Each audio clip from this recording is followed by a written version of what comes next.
तो स्वागत है सबका मेरे YouTube channel study with book में। और जिस तरह से हम लोग तैयारी कर रहे हैं बिहार पुलिस के लिए, मेन फोकस बिहार पुलिस है। तो हम लोग फिजिक्स कर रहे थे लुसेंट से। लुसेंट का एक अलग बुक है सामान्य विज्ञान, ठीक है, सामान्य विज्ञान बुक है। उसी तरह से हम लोग कर रहे हैं, जैसे कि एक एक कॉन्सेप्ट वाइज क्लियर करते हैं। जैसे अभी तक हमने कार्य शक्ति में पढ़ा, वाष्पीकरण पढ़ा, उष्मागतिकी पढ़ा, तो उसी तरह से करेंगे। मेन टॉपिक को पकड़ेंगे, मेन चीज़ों को देखेंगे। प्रकाश बहुत लंबा चैप्टर है, इसमें 12 टॉपिक दिया गया है, जिसको तैयार करने में कम से कम 2 दिन लगेंगे।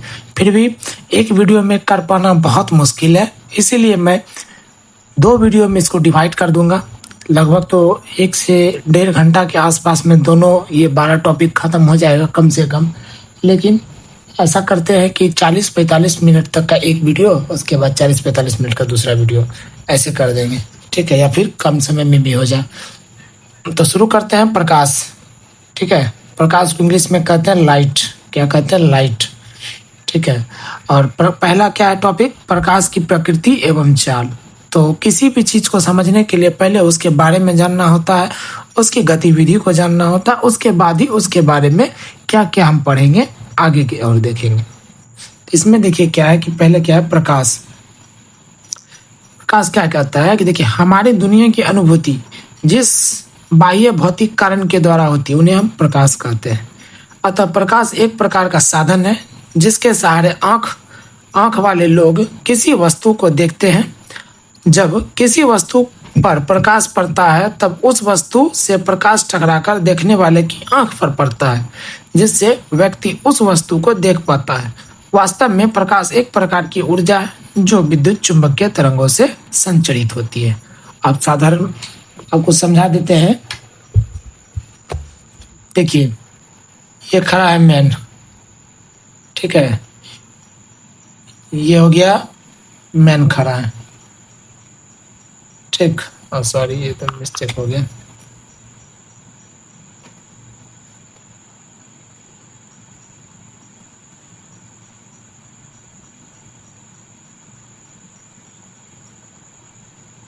ठीक है, और यहाँ पर सूर्य है, यहाँ हो गया ऑब्जेक्ट, किसी भी चीज़ का ऑब्जेक्ट हो गया। अब देखते हैं, यहाँ से प्रकाश आई मनुष्य की आंखों पर।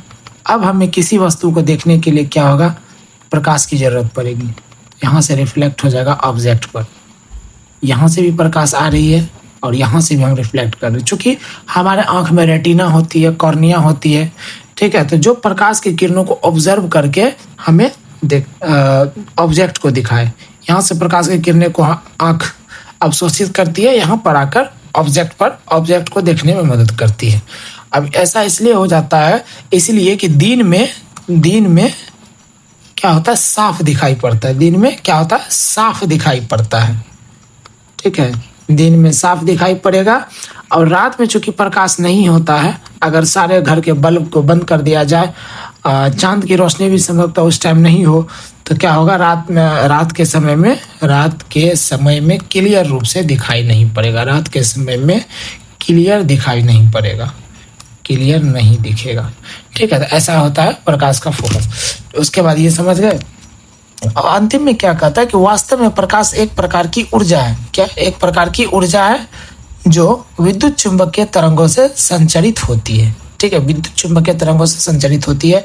उसके बाद है प्रकाश की दोहरी प्रकृति, तरंग व कण के बारे में जानते हैं कि आज प्रकाश के कुछ घटनाओं में तरंग और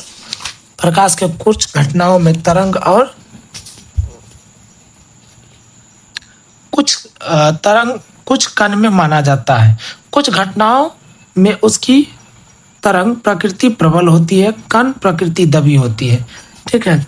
तो जिस तरह से इधर दिया गया है उसी चीज को मटेरियल आगे बढ़ाते हुए लिखा है कि कुछ प्रकाश में कण की प्रकृति अस्पष्टता उभर कर आती है, परंतु तरंग प्रकृति दबी रहती है। इसी को प्रकाश वर्ष की दोहरी प्रकृति कहते हैं। अब देख लीजिए कि अगर मान के चलिए कोई वस्तु है, ठीक है, और प्रकाश के प्रकृति की दोहरी प्रकृति समझते हैं। प्रकाश की दोहरी प्रकृति, क्या? दोहरी प्रकाश की दोहरी प्रकृति को समझते हैं। इसमें क्या होता है देखिए कि ये लाइट है, टॉर्च लाइट।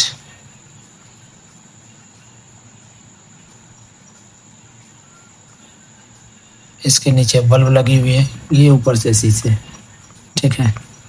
अब यहाँ से हम देखते हैं किसी ऑब्जेक्ट को, यहाँ से बड़े से ऑब्जेक्ट को देखते हैं, ठीक है। तो यहाँ से जब ऑब्जेक्ट को देखेंगे तो प्रकाश हमेशा सीधी रेखा में गमन करती है। एक चीज हमेशा ध्यान में रखिएगा कि प्रकाश जो है, प्रकाश हमेशा सीधी रेखा में गमन करती है, हमेशा सीधी रेखा में गमन करती, सीधी रेखा में गमन करती है, ठीक है, गमन करती। इस चीज को हमेशा ध्यान रखेंगे कि प्रकाश हमेशा सीधी रेखा में गमन करती है। तो वहां पे देखेंगे क्या कि किसी भी ऑब्जेक्ट को देखने के लिए क्या होता है, एक कण इसमें जो है, पहला कण इसको मान लीजिए, तो ये कण, एक कण प्रकाश की वजह से उभर कर आती है, दूसरा कण अंधेरे में रहता है। इसे ही कहता है कि प्रकाश का कण उभर कर आता है, ठीक है। एक कण उभर के आता है, दूसरा कण दबी रहता है। अब समझेंगे आगे कि सिद्धांत कुछ गिनों का व्याख्या कर पाता है प्रकाश की दोहरी प्रकृति पर। प्रकाश का विद्युत चुंबकीय तरंग सिद्धांत प्रकाश के केवल क्या है कि प्रकाश के केवल कुछ प्रमुख गुणों की ही व्याख्या कर पाता है, जैसे प्रकाश का परावर्तन, अपवर्तन, सीधी रेखा में चलना, विवर्तन, व्यतिकरण व ध्रुवन। प्रकाश के कुछ ऐसे गुण भी हैं जिसकी व्याख्या तरंग सिद्धांत नहीं कर पाता। इनमें प्रमुख क्या है कि प्रकाश का विद्युत प्रभाव तथा कॉम्पटन प्रभाव। इन प्रभावों की व्याख्या आइंस्टीन द्वारा प्रतिपादित प्रकाश के फोटोन सिद्धांत द्वारा किया जाता है, ठीक है।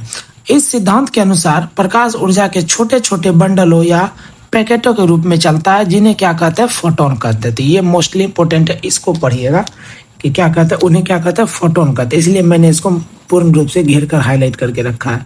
वास्तव में ये दोनों प्रभाव प्रकाश की कण प्रकृति को प्रकट करता है। क्या करता है, प्रकाश की कण प्रकृति को प्रकट करता है। अब देखते हैं प्रकाश की चाल, देखते हैं light speed, speed of light या लाइट स्पीड कहिए।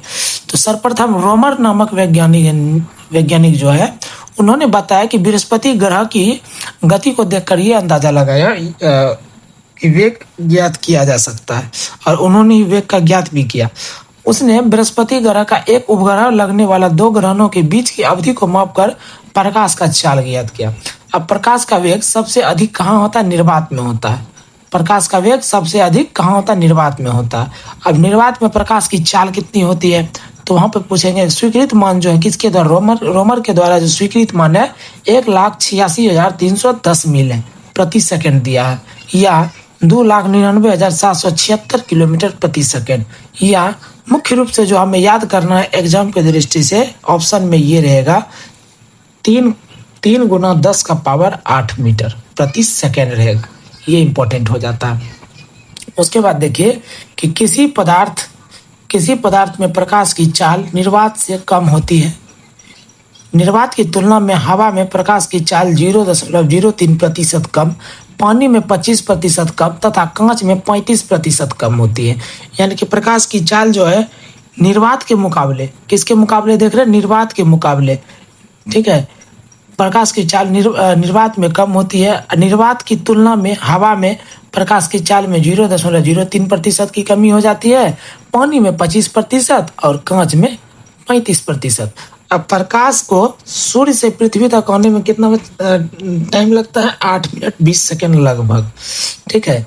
जैसे लूसेंट में आपको 8 मिनट 19 सेकंड दिया, लेकिन एनसीईआरटी में 8 मिनट 20 सेकंड क्लियर और लगभग लिखता है, बगल में लगभग लिखता है।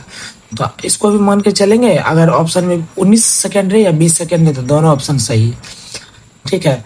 और उसको सेकंड में देखेंगे तो औसतन 499 सेकंड, क्या है, 499 सेकंड का समय लगता है। इस प्रकार जो है, इसी प्रकार चंद्रमा से परावर्तित प्रकाश को पृथ्वी तक आने में कितना लगता है, 1.28 सेकंड, यानी 1 मिनट 28 सेकंड। कहाँ से आने में, चंद्रमा से परावर्तित प्रकाश को पृथ्वी तक आने में।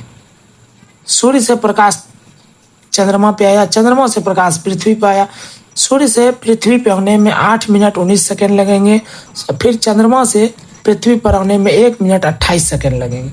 अब प्रकाश का सरल रेखीय गमन देखिए क्या होता है। तो समांग माध्यम में प्रकाश की किरणें सरल रेखाओं में चलती है। समांग माध्यम में प्रकाश की किरणें सरल रेखाओं में चलती है, इसे प्रकाश का सरल रेखीय गमन कहते हैं।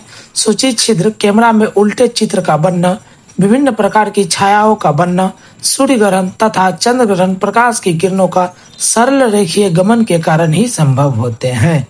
फिर से देखिए कि स्मरणीय इसमें क्या रखना, कि याद करने योग्य जो तथ्य क्या रखना है, तो उसमें देखिए क्या, सर्वप्रथम अंग्रेज भौतिकीविद एवं गणितज्ञ न्यूटन ने बताया कि श्वेत प्रकाश सभी रंगों से मिलकर बना होता है। न्यूटन ने बताया कि श्वेत अत्यंत सूक्ष्म कणों से बने होते हैं और ये सीधी रेखा में गमन करते हैं। उसके बाद डच भौतिक शास्त्री हाइजेन ने प्रकाश का तरंग सिद्धांत दिया। अब उन्होंने क्या बताया, उन्होंने बताया कि प्रकाश तरंगों से बना हुआ होता है। किससे? प्रकाश तरंगों से बना हुआ था। फिर सन 1800 ईस्वी में अंग्रेज भौतिक वेदता थॉमस यंग ने प्रकाश के व्यतिकरण का सिद्धांत दिया। उसने दिखाया कि दो प्रकाश किरण पुंज एक निश्चित परिस्थिति में एक दूसरे को समाप्त कर देते हैं। अधिकांश वैज्ञानिक ने यंग के प्रयोग को प्रकाश के तरंग सिद्धांत की सत्यता का प्रमाण लिया। प्रकाश के तरंग सिद्धांत की सत्यता का प्रमाण लिया। उसके बाद देखिए सन 1864 में ब्रिटिश भौतिकी शास्त्री मैक्सवेल ने विद्युत चुंबकीय का गणितीय सिद्धांत दिया। इस सिद्धांत के अनुसार विद्युतीय क्षेत्र और चुंबकीय क्षेत्र के बदलते स्वरूप के कारण जो प्रभाव उत्पन्न होता है, वही प्रभाव, ठीक है, वही प्रभाव जो है वही प्रभाव का यह तरंग वही तरंग की गति के लिए उत्तरदायी होता है। मैक्सवेल के तरंग संबंधी इस सिद्धांत के गणितीय गुण प्रकाश के लिए आकलित गुणों से मिलते हैं। कंपन कर रहे विद्युत आवेश द्वारा जो प्रकाश उत्पन्न होता है वह परमाणु में उपस्थित विद्युत आवेश ही है। मैक्सवेल के इस कार्य से प्रकाश की तरंग स्वरूप की ओर मान्यता मिली। उसके बाद देखेंगे क्वांटम यांत्रिकी, क्वांटम मैकेनिक्स। अब सन 1900 ईस्वी में जर्मन भौतिकीविद मैक्स प्लांक ने एक समीकरण दिया कि जो कि गर्म सतह से उत्सर्जित होने वाले प्रकाश के प्रायोगिक आंकड़ों से मेल खाता है। उन्होंने अनुभव किया कि सतह से प्रकाश उत्सर्जक ऊर्जा में छोटी मात्रा होती है। जब ऊर्जा की मात्रा निश्चित मात्रा में होती है तो उसे क्वांटम ऊर्जा कहा जाता है। उसके बाद 1905 में जर्मन भौतिकीविद आइंस्टीन ने इस तथ्य का उद्घाटन किया कि प्रकाश भी क्वांटाजाइट होता है। प्रकाश के छोटे छोटे ऊर्जा समूह में आता है जिसे क्वांटा कहते हैं। प्रकाश की ऊर्जा समूह क्वांटाजाइट ऊर्जा की परिकल्पना से उसके कण होने का प्रमाण प्राप्त हुआ है। प्रकाश के इन कणों को फोटोन कहा गया। क्या कहा गया? प्रकाश के इन कणों को फोटोन कहा गया है। अब देखेंगे सूची छिद्र कैमरा।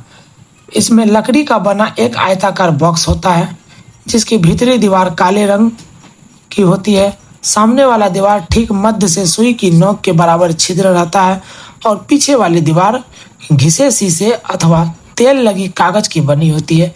जब हम कैमरे के सामने कोई वस्तु बिंब रखते हैं तो उसका उल्टा, ठीक है, उल्टा प्रतिबिंब कैमरे के पीछे वाली दीवार पर बनता है।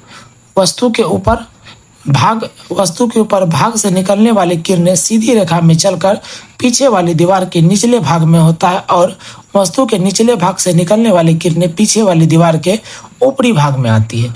यही कारण है कि किसी वस्तु का उल्टा प्रतिबिंब इस कैमरे में दिखाई देता है। इससे भी सिद्ध होता है कि प्रकाश की किरणें सीधी रेखा में गमन करती है। मैंने पहले बता दिया था कि प्रकाश की किरणें सीधी रेखा में गमन करती है। और ये हो गया वस्तु का ये प्रतिबिंब हो गया, ठीक है, ये सूची छिद्र हो गया। यहाँ पर दीवार में छिद्र कर दिया गया, सूची छिद्र कैमरा हो गया, ठीक है। अब देखिए यहाँ से क्या होता है कि यदि कैमरे के पीछे वाली दीवार पर एक से अधिक छिद्र कर दिया जाए तो पीछे वाली दीवार पर छिद्रों की संख्या के बराबर प्रतिबिंबों की संख्या होगी। यदि अनेक छिद्रों के बदले एक बड़ा छिद्र कर दिया जाए तो उसी तरह प्रतिबिंब बनेगा, क्योंकि बड़े छिद्र से हम छोटे छिद्र का समूह मान सकते हैं। अब प्रतिबिंब का आकार छिद्र के पर्दे की दूरी और बिंब के छिद्र की दूरी पर निर्भर करता है, ठीक है। उसके बाद देखिए क्या है कि बड़े आवर्धन के लिए छिद्र से बिंब की दूरी कम होनी चाहिए। यदि पर्दे की जगह एक फोटोग्राफिक प्लेट लगा दिया जाए तो इससे बहुत ही संतोषजनक चित्र प्राप्त कर सकते हैं। अब देखिए प्रछाया उपछाया क्या होता है। प्रछाया उपछाया कहाँ होता है, तो इसमें होता है। इसमें हम जानते हैं कि जब प्रकाश की किरणों के रास्ते कोई अपारदर्शी वस्तु आ जाए, ठीक है, तो प्रकाश की किरणें आगे नहीं जा पाती। अपारदर्शी समझ रहे हैं ना, जिसके आगे जिससे टकरा के जैसे कलम में, ठीक है, एक साइड प्रकाश आएगा, दूसरे साइड अंधेरा, क्योंकि प्रकाश इसमें पास नहीं हो रहा है, दोनों साइड दिखाई नहीं दे रहा है। और वस्तु के आगे पर्दा रहने पर पर्दे के प्रकाशित भाग के बीच कुछ ऐसा भाग होता है जो काला दिखाई देता है, क्योंकि वह अंधकार रहता है। इस भाग को छाया कहते हैं। छाया की लंबाई तथा आकार प्रकाश के उद्गम अपारदर्शी वस्तु के आकार तथा प्रकाश के उद्गम वस्तु के बीच की दूरी पर निर्भर करता है। जब प्रकाश का उद्गम बिंदुवत हो तो उससे बनने वाली छाया एक अंधकार जैसा रहता है, जबकि प्रकाश के उद्गम का विस्तार रुकावट की अपेक्षा बड़ा हो तो छाया के मध्य भाग में प्रकाश एकदम नहीं पहुंचता है, इस कारण पूर्ण अंधकार रहता है। यह प्रछाया क्या कहलाता है, प्रछाया कहलाता है। जिस भाग में अंशतः प्रकाश पहुंचता है उसे उपछाया कहते हैं। ये गया इसका डायग्राम। अब इसमें देखिए क्या है, रुकावट या अवरोध यहाँ पे लगा दिया गया, ठीक है, ये पर्दा लगा दिया गया, ठीक, और इसके बीच में जो यानी कि ये जो है इसके ऑब्जेक्ट बीच में जो बना तो ये हो गया प्रछाया, और इस प्रछाया के चारों ओर जो बना जिसको हम छाया कहते हैं, ठीक है, उपछाया, ये मेन फोकस के कारण प्रछाया बना, मेन फोकस का जो छाया बना उसे उपछाया कहा गया, ठीक, और इसको कैमरा मान लीजिए। उसके बाद देखते हैं ग्रहण। सूर्य ग्रहण सबको पता है, चंद्र ग्रहण सबको पता होना चाहिए। एक अमावस्या में आता है, सूर्य ग्रहण अमावस्या में आता है, चंद्र ग्रहण पूर्णिमा में आता है। क्यों आता है? सूर्य ग्रहण कैसे होता है कि जब सूर्य तथा पृथ्वी के बीच चंद्रमा आ जाता है तो सूर्य ग्रहण हो जाता है। जब सूर्य तथा चंद्रमा के बीच जब सूर्य एवं चंद्रमा के बीच पृथ्वी आ जाता है तो उस स्थिति में क्या होता है, पृथ्वी की छाया चंद्रमा पड़ती है, तो उस स्थिति में क्या होता है, चंद्र ग्रहण लगता है। चंद्र ग्रहण पूर्णिमा के दिन होता है, सूर्य ग्रहण अमावस्या के दिन होता है। Topic clear. और देख लीजिए कि हर महीने ग्रहण नहीं दिखलाई देता, क्योंकि पृथ्वी की कक्षा तल चंद्रमा के कक्षा तल के साथ 5 डिग्री का कोण बनाती है। अब दूसरा क्या है, प्रकाश का परावर्तन देख लीजिए। प्रकाश का परावर्तन, प्रकाश के चिकने पृष्ठ से टकराकर वापस लौटने की घटना को प्रकाश का परावर्तन कहते हैं। प्रकाश के परावर्तन के नियम जान लीजिए। Loss of reflection. परावर्तन के 2 नियम है, पहला है आपतन कोण, दूसरा है आपतित किरण। आपतन कोण क्या होता है कि परावर्तन कोण के बराबर होता है आपतित किरण। आपतन बिंदु पर अभिलंब तथा परावर्तित किरण एक ही समतल में होते हैं। समतल दर्पण क्या होता है? समतल दर्पण का परावर्तक सतह समतल होता है। इसे शीशे की एक से एक और धातु की पतली परत चढ़ी होती है और किरण क्षय को रोकने के लिए लेप किया जाता है। शीशे के पीछे चांदी की परत हो या पारे की परत परावर्तक सतह का कार्य करती है। फिर समतल सतह में प्रतिबिंब की स्थिति देख लेते हैं कि समतल सतह में किसी वस्तु का प्रतिबिंब दर्पण के पीछे उतना ही दूरी पर बनती है जितनी दूरी पर वस्तु दर्पण के आगे रखी होती है। यह प्रतिबिंब काल्पनिक वस्तु के बराबर या पार्श्व उल्टा बनता है। अब देखिए समतल दर्पण से संबंधित कुछ विशेष तथ्य हैं। इसमें यदि कोई व्यक्ति भी चाल से दर्पण की ओर चलता है तो उसे दर्पण में अपना प्रतिबिंब 2 भी चाल से अपनी ओर आता प्रतीत होती है, यानी 2 गुनी चाल से अपनी ओर आता प्रतीत होता है। किसी वस्तु का समतल दर्पण में पूर्ण प्रतिबिंब देखने के लिए दर्पण की लंबाई वस्तु की लंबाई की कम से कम आधी होनी चाहिए। यदि आपतित किरण को नियत रखते हुए दर्पण को, ठीक है, थीटा डिग्री कोण से घुमा दिया जाए तो परावर्तित किरण 2 थीटा डिग्री कोण से घूम जाती है। उसके बाद यदि 2 समतल दर्पण थीटा डिग्री कोण पर झुके हो तो उसके द्वारा उनके मध्य में रखी वस्तु के बनाए गए कुल प्रतिबिंबों की संख्या 360 बटा थीटा डिग्री -1 होती है। यदि अनेक पूर्णांक यदि यह एक पूर्णांक नहीं है तो इससे अगला पूर्णांक मान लिया जाता है। इस प्रकार समकोण पर झुके दो दर्पणों के बीच रखे वस्तु के 3 प्रतिबिंब बनते हैं। दो समांतर दर्पण के बीच रखे वस्तु के अनंत प्रतिबिंब पर बनते हैं। ठीक है, और इस तरह से लाइन बाय लाइन पढ़ने का एक फायदा ये भी है कि कथन निष्कर्ष का जो क्वेश्चन बना है, जो ट्रेंड चला हुआ है, उसको हम लोग इजीली क्लियर कर सकते हैं। इसके साथ अगर एनसीईआरटी मिला दे तो एक बेहतर कॉम्बिनेशन हो जाएगा। अब देखिए क्या है कि समतल दर्पण का उपयोग बहुरूपीदर्शी, परिदर्शी और आईना आदि में किया जाता है। अब बहुरूपीदर्शी में जानिए कि इनमें समान लंबाई तथा समान चौड़ाई के 3 आयताकार समतल दर्पण का प्रयोग समतल दर्पण इस प्रकार लगे रहते हैं कि दो दर्पण के बीच 60 डिग्री का कोण बनता है। तीनों दर्पण के परावर्तक तल के भीतर की ओर रहते हैं और दर्पणों के स्थान घिरे रहते हैं। रंगीन कांच में टुकड़े रहते हैं। ये तीनों दर्पण एक मोटी नली के अंदर रहते हैं। नली के एक सिरे से गोलाकार टुकड़ा लगा रहता है और दूसरे सिरे पर घिसे शीशे का टुकड़ा लगा रहता है। ठीक है, जब पारदर्शक शीशे वाले सिरे को नली से देखते हैं तो नली को घुमाने से नई नई रंगीन आकृतियां बनती है। यही आकृतियां रंगीन कांच के प्रतिबिंब जो समतल दर्पण से बार बार परावर्तित होने के कारण बनते हैं। नली को घुमाने से रंगीन कांच के टुकड़ों की स्थितियां बदल जाती है और इसलिए आकृति के रंग बदल जाते हैं। उसके बाद देखिए परिदर्शी में क्या है, इसमें दो समतल दर्पण एक दूसरे से 45 डिग्री के कोण पर स्थित है। इन दर्पणों के परावर्तक सतह आमने सामने रहते हैं, अतः ऊपर वाले सिरों से होकर प्रवेश करने वाली किरण दर्पण द्वारा परावर्तित होकर नीचे की ओर आती है, दूसरे दर्पण द्वारा परावर्तित होकर आंख की ओर आती है। इस कारण युद्ध के समय बंकर में छिपे सैनिक जमीन पर चल रहे दुश्मनों की गतिविधियों को देखने के लिए उपकरण का प्रयोग करते थे। पनडुब्बी जहाज में इस उपकरण का प्रयोग किया जाता है। किसमें? पनडुब्बी जहाज में इस उपकरण का प्रयोग किया जाता है। उसके बाद देख लेंगे गोलीय दर्पण। अब गोलीय दर्पण में क्या होता है, किसी गोलाकार तल से बनाए गए दर्पण को गोलीय दर्पण कहते हैं। गोलीय खंड एक तल पर पारे की कलई रेड ऑक्साइड का लेप दिया जाता है तथा दूसरा तल परावर्तक की तरह कार्य करता है। गोलीय दर्पण मुख्यतः 2 प्रकार के होते हैं, पहला उत्तल, दूसरा अवतल। अब उत्तल दर्पण जानते हैं कि जिस गोलीय दर्पण का परावर्तक सतह उभरा रहता है उसे उत्तल दर्पण कहा जाता है। उत्तल दर्पण को अपसारी भी कहते हैं। ठीक है, अपसारी दर्पण भी कहा जाता है क्योंकि यह अनंत से आने वाली किरणों को फैलाता है। ठीक, फिर अवतल दर्पण आते हैं कि जिस गोलीय दर्पण का परावर्तक, ठीक है, जिस गोलीय दर्पण का परावर्तक तल धंसा रहता है उसे अवतल दर्पण कहते हैं।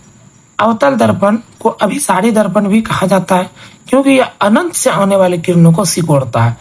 देखिए ये उत्तल दर्पण का डायग्राम है, ये अनंत से आने वाले किरणों को फैला रहा है, ये अनंत से आने वाले किरणों को सिकोड़ रहा है।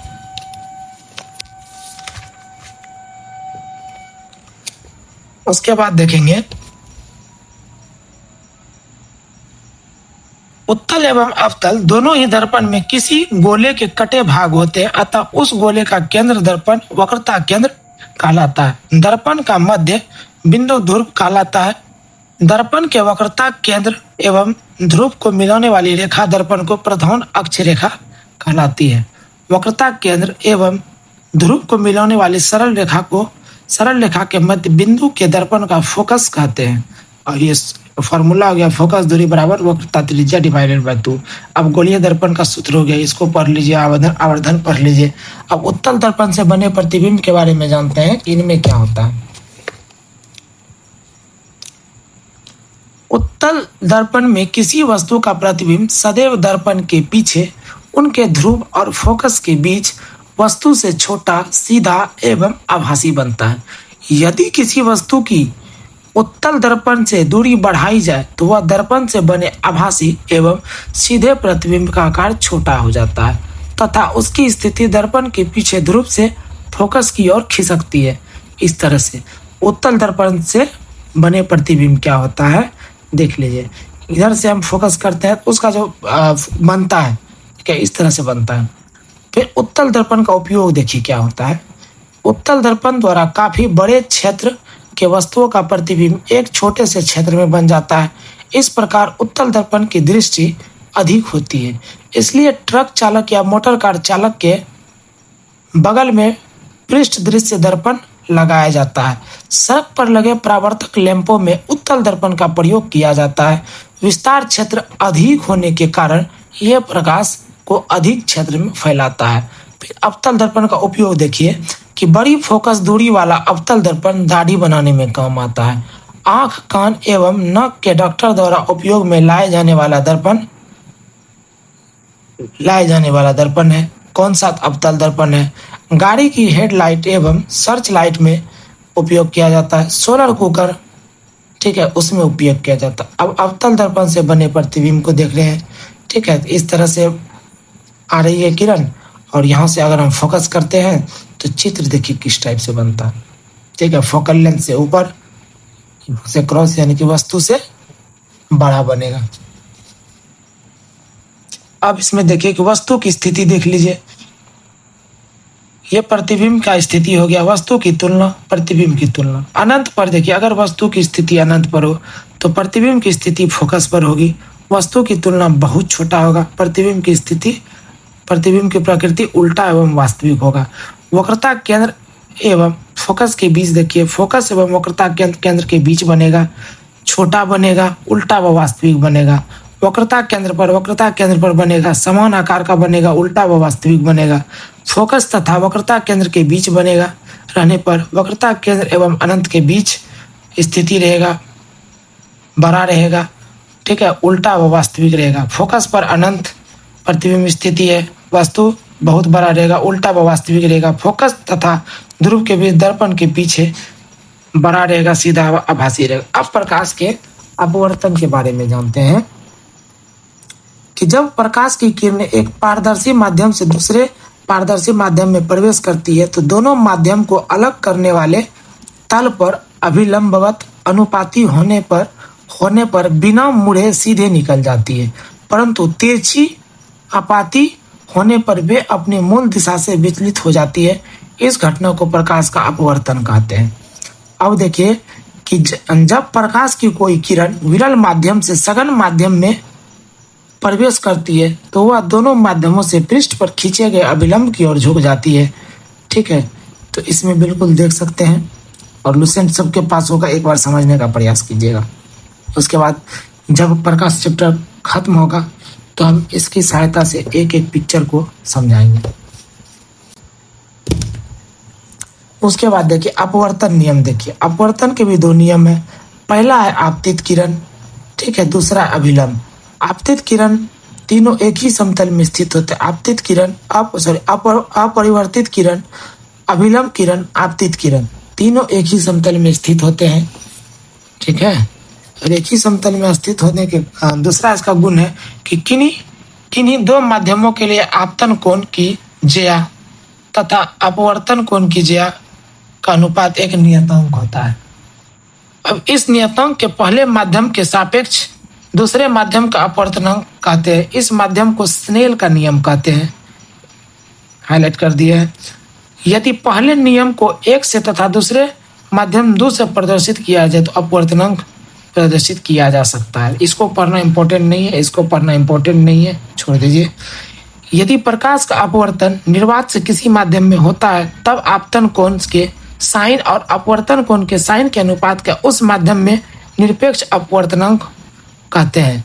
किसी माध्यम का निरपेक्ष अपवर्तनांक निर्वात में प्रकाश की चाल तथा उस माध्यम में प्रकाश की चाल के अनुपात के बराबर होता है। वायु की सापेक्ष किसी माध्यम में अपवर्तनांक उस माध्यम के निरपेक्ष अपवर्तनांक के लगभग बराबर होता है। अब निरपेक्ष अपवर्तनांक देखिए, इसको एक बार पढ़ लेना। निर्वात में प्रकाश की चाल बटा माध्यम में प्रकाश की चाल, ये फॉर्मूला हो गया, इसको याद नहीं करना। फिर देख लीजिए, किसी माध्यम में अपवर्तनांक भिन्न भिन्न रंग के प्रकाश के लिए भिन्न भिन्न हो सकता है। तरंग दैर्घ्य बढ़ने के साथ अपवर्तनांक का मान कम होता है। जैसे दृश्य में देख लीजिए, लाल रंग का अपवर्तनांक सबसे कम तथा बैंगनी रंग का अपवर्तनांक सबसे अधिक होता है, क्योंकि लाल रंग का तरंग दैर्घ्य सबसे अधिक होता है, बैंगनी रंग का तरंग दैर्घ्य सबसे कम होता है, इसलिए लाल रंग दूर से भी दिखाई देता है। ताप बढ़ने पर सामान्यतः अपवर्तनांक घटता है, यद्यपि यह परिवर्तन बहुत ही थोड़ा होता है। अब प्रकाश के अपवर्तन के कारण घटने वाली घटनाओं को देखिए।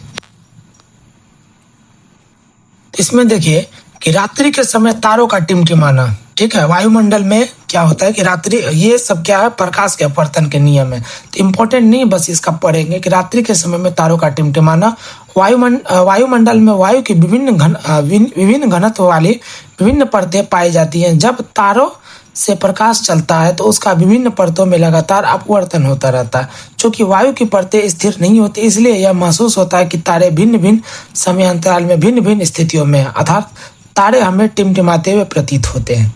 बस इसको पढ़ना। पानी से भरे किसी बर्तन की तली में पड़ा हुआ सिक्का ऊपर से उठा दिखाई देता है। इसका कारण यह है कि जब हम बर्तन में पानी डालते हैं तो अपवर्तन के कारण सिक्का कुछ ऊपर उठा हुआ प्रतीत होता है या दिखाई देने लगता है। फिर जल के अंदर पड़ी हुई मछली वास्तविक गहराई से कुछ ऊपर उठी हुई दिखाई पड़ती है, ठीक है। द्रव में अंशतः डूबी हुई सीधी छत टेढ़ी दिखाई पड़ती है। सूर्योदय के कुछ समय पहले एवं सूर्यास्त के बाद तक सूर्य क्षितिज के नीचे होने पर भी हमें दिखाई देता है। अब देखते हैं चौथा, प्रकाश का पूर्ण आंतरिक परावर्तन क्या है। जब कोई प्रकाश की किरण किसी सघन माध्यम से विरल माध्यम में प्रवेश करती है तो अपवर्तन के कारण, ठीक है,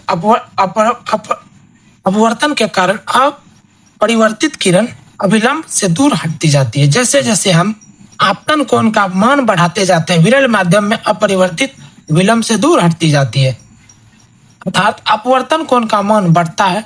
जब एक निश्चित आपतन कोण के लिए अपवर्तन का मान 90 डिग्री हो जाता है तो आपतन कोण को क्रांतिक कोण कहते हैं। क्या कहते हैं? क्रांतिक कोण कहते हैं। इसको याद करना है, ठीक है।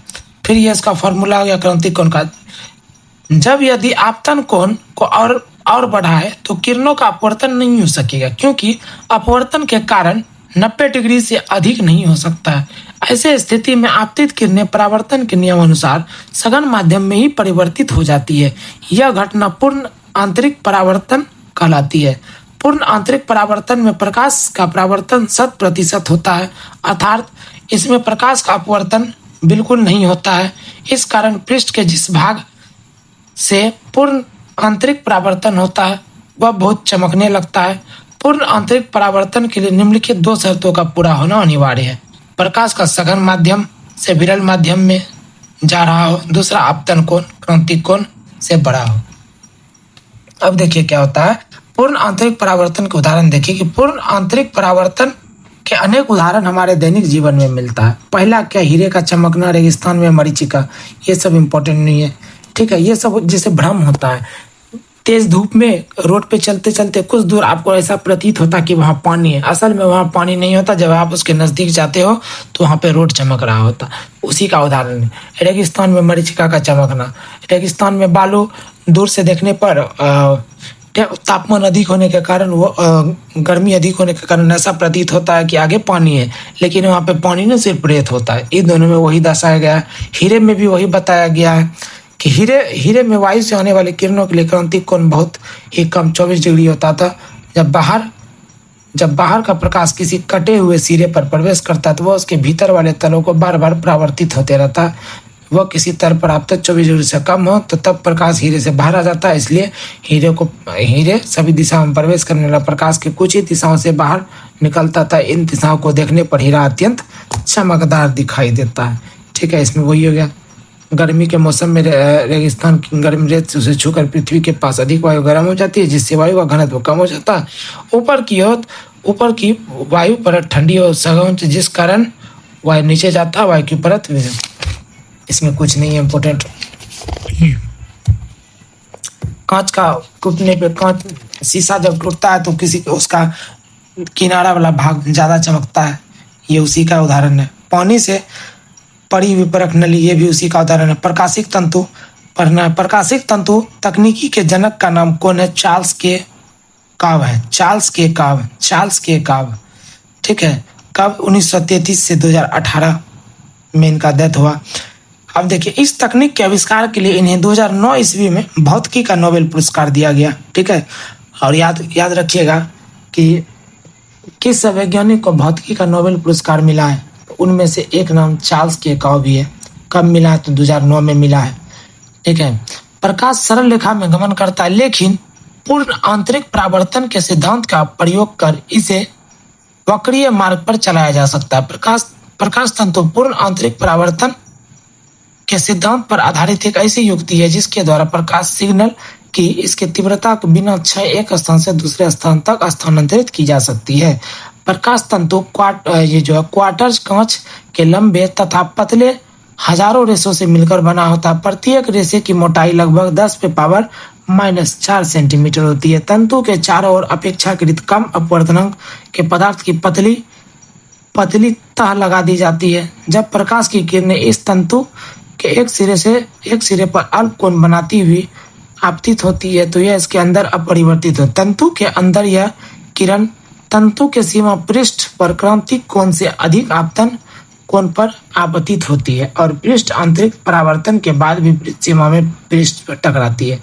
यदि यह सीमा पृष्ठ के आपतन कोण पुनः क्रांतिक कोण से बड़ा हो, अतः इस किरण का पुनः आंतरिक परावर्तन हो जाता है। इस प्रकार प्रकाश की किरण बार बार पूर्ण आंतरिक परावर्तन होती हुई तंतु के दूसरे सिरे पर पहुंच जाती है। तंतु के दूसरे सिरे पर किरण वायु में अपरिवर्तित होकर अभिलंब से दूर हटती हुई निर्गत होती है। ये हो गया इसका। उसके बाद देखिए प्रकाशिक तंतु के उपयोग। देखिए विद्युत संकेतों का प्रकाश संकेत में बदलकर प्रेषित करने तथा अभिग्रहण करने में होता। दूसरा, शरीर के अंदर लेजर की किरणों को भेजने। तीसरा, प्रकाश संकेतों के दूर संचार में। चौथा, मनुष्य के शरीर के आंतरिक भागों के परीक्षण में। फिर इंडोस्कोप आ जाता है। इंडोस्कोप में क्या पढ़ेंगे? मनुष्य के शरीर के आंतरिक भागों का निरीक्षण के लिए प्रयुक्त यंत्र को अंतःदर्शी यानी कि एंडोस्कोप कहा जाता है। इसके बाद स्टेथोस्कोप भी इसमें होता है। इसमें प्रकाश तंतु जो है कि बनी हुई प्रकाश नलिका का उपयोग किया जाता है। इससे पूर्ण आंतरिक परावर्तन होता है और आंतरिक अंगों का चित्र प्राप्त किया जाता है। इंडोस्कोप का उदाहरण है ऑडियोस्कोप या ऑटोस्कोप। कान के आंतरिक भाग के निरीक्षण के लिए निरीक्षण के लिए क्या किया जाता है? ऑटोस्कोप। गैस्ट्रोस्कोप जो है पेट के निरीक्षण के लिए किया जाता है। उसके बाद ब्रोंकोस्कोप गले एवं फेफड़ों के निरीक्षण के लिए किया जाता है। अब लेंस द्वारा प्रकाश का अपवर्तन देखेंगे।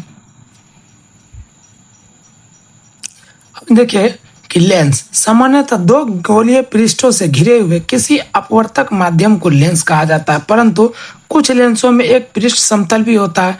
लेंसों का नामकरण उनकी बाहरी सतह के स्वरूप होता है। लेंस 6 प्रकार के होते हैं: उभयोत्तल, समतल, अवतलोत्तल, इसके बाद हो जाता है उभयतल, समतल, अवतल, इसके बाद उत्तलावतल। ठीक है। इसके बारे में जानते हैं कि उभयोत्तल के बारे में जानते हैं कि वैसे लेंस जिसके दोनों पृष्ठ उत्तल होते हैं, इन पृष्ठों की वक्रता त्रिज्या समान भी हो सकती है तथा भिन्न भिन्न भी हो सकती है। फिर समतल में वैसे लेंस जिनके एक पृष्ठ समतल तथा दूसरा पृष्ठ उत्तल होता है। उसके बाद होता है अवतलोत्तल, वैसे लेंस जिसका एक पृष्ठ अवतल तथा दूसरा पृष्ठ उत्तल होता है। ठीक है। इन पृष्ठों की वक्रता त्रिज्या भिन्न हो सकती है। तो ये कौन सा लेंस है? ये उभयोत्तल लेंस है, ये समतल लेंस है, ये अवतलोत्तल लेंस है, ये उभयावतल लेंस है, ये क्या है? समतल अवतल है। और उसके बाद ये क्या है? उत्तलावतल है। तो उभयातल में पढ़ेंगे वैसे लेंस जिसके दोनों पृष्ठ अवतल होते हैं, इन पृष्ठ को वक्रता त्रिज्या समान तथा असमान हो सकती है। समतल अवतल में क्या होता है? वैसे लेंस जिसकी एक पृष्ठ समतल तथा दूसरा पृष्ठ अवतल होता है। उसके बाद उत्तलावतल में क्या होता है? वैसे लेंस जिसका एक पृष्ठ उत्तल तथा दूसरा पृष्ठ अवतल होता है, इन पृष्ठों की वक्रता त्रिज्या भिन्न भिन्न हो सकती है। उसके बाद लेंस संबंधी शब्द जो है प्रकाशिकी आता है। यह लेंस के अंदर के स्थित वह बिंदु है जिससे गुजरने पर प्रकाश की किरणों का विचलन नहीं होता है। फिर मुख्य अक्ष, लेंस के दोनों पृष्ठों के वक्रता केंद्र को मिलाने वाली रेखा को लेंस का मुख्य अक्ष कहते हैं।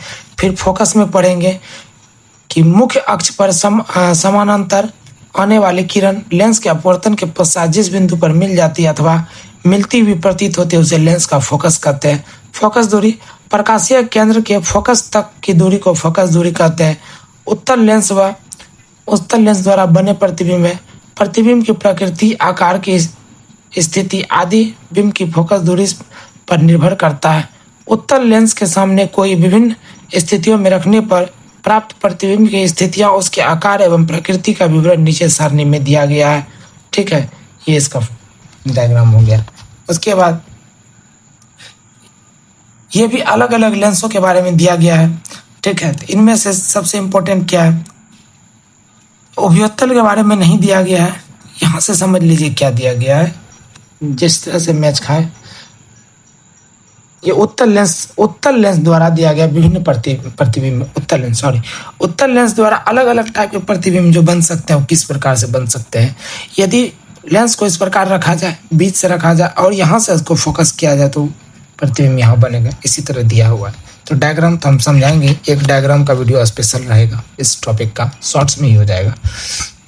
उसके बाद वस्तु की स्थिति, प्रतिबिंब की स्थिति, प्रतिबिंब की प्रकृति एवं प्रतिबिंब की तुलना देख लेंगे।